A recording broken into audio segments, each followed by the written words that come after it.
Good morning, Philippines. Ngayon po ay malapit na po ang mahal na araw. Maganda po ngayong pumasyal sa mga kabundukan. Maghanap kayo ng mga hiwaga. Yan. Diyan po sa bundok ng Dolores. Maganda rin pong pumasyal dyan.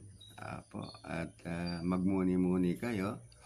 At sa mga araw na yan, pag kayo pagkakalooban, ay pwede po kayo magkita ng mga hiwaga.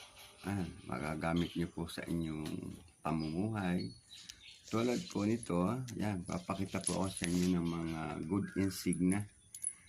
Tulad po ng isang ito, yan, ito po yan, yan.